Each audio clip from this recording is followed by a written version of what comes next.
ভাবতে পারেন একজন নারী একা হাতে লড়লেন দীর্ঘ ৮ বছর ধরে।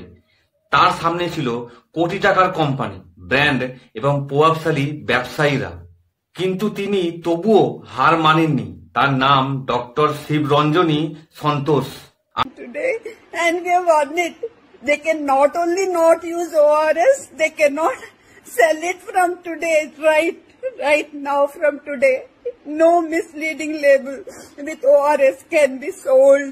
আজকে জানবো ৮ বছরের দীর্ঘ লড়াই কি কি করতে হয়েছে ভারতবর্ষের সব শিশুদের জন্য। নমস্কার, আমার নাম সুনীল হেমব্রম।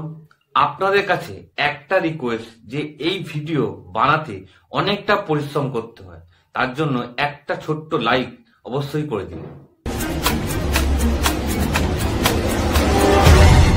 আমাদের এক নির্ভীক শিশু বিশেষজ্ঞ। সব শুরু হয় এক সাধারণ দিন থেকে। সবকিছু শুরু ৮ বছর আগে।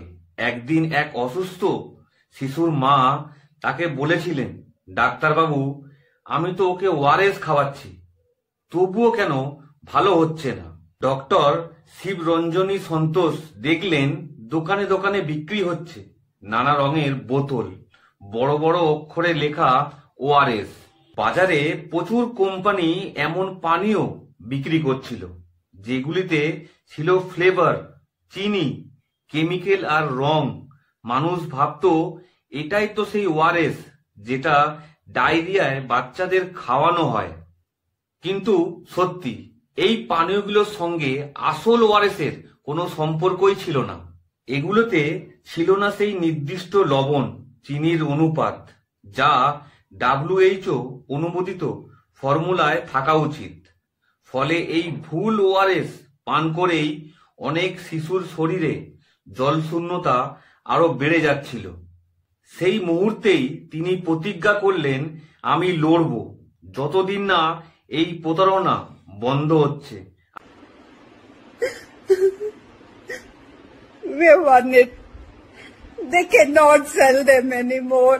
I'm so sorry I misled you because of that newspaper thing. আমি থামবো না। একজন মা হিসেবে, একজন ডাক্তার হিসেবে ডক্টর শিবরঞ্জনী সন্তোষের ভেতরটা কেঁপে উঠল। আমি বলেছিলাম, এই লড়াইটা শুরু করেছিলাম নিজের সন্তানের জন্য, কিন্তু বুঝলাম এটা দেশের প্রতিটা সন্তানের জন্য। তিনি শুরু করলেন এক অকল্পনীয় যুদ্ধ।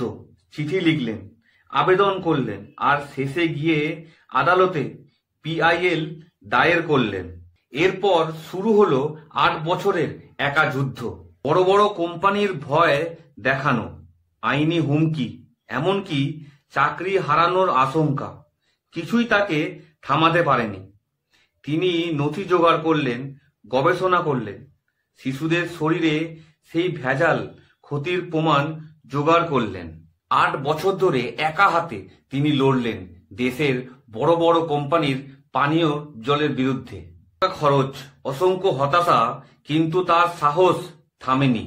শেষমেশ দিল্লি পৌঁছে গেল তার কণ্ঠ। ভারতের খাদ্য সুরক্ষা ও মান নিয়ন্ত্রণে কর্তৃপক্ষের কাছে এই খবর পৌঁছল। FSSAI তার আবেদন শুনল।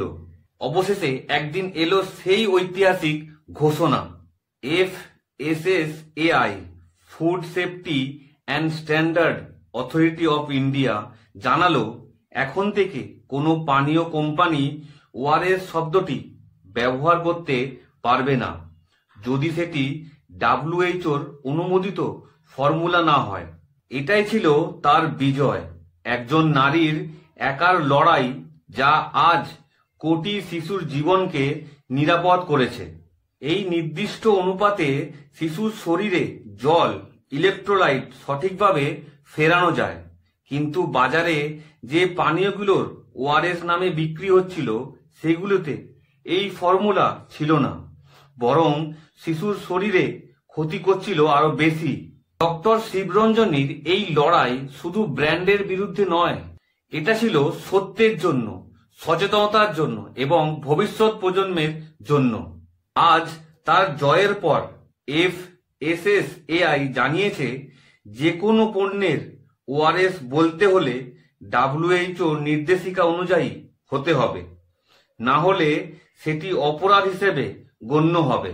এটি আজ ভারতের জন্য এক পিপল ভিক্টরি, জনগণের জয়।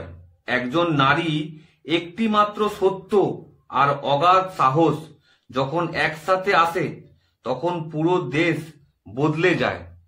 আমরা সবাই যদি আমাদের দায়িত্বটা বুঝি তাহলে আমরাও বদলে দিতে পারি এই সমাজকে। স্যালুট জানাই ডক্টর শিবরঞ্জনী সন্তোষকে, যিনি একা হাতে কোটি শিশুর জীবন বাঁচিয়েছেন। যদি এই গল্পটা তোমাদেরকে অনুপ্রাণিত করে থাকে তাহলে অবশ্যই লাইক করতে ভুলো না। যারা চ্যানেলে নতুন আছো তারা অবশ্যই চ্যানেলকে সাবস্ক্রাইব করতে ভুলো না। দেখা হবে নতুন কোনো সত্য গল্প নিয়ে।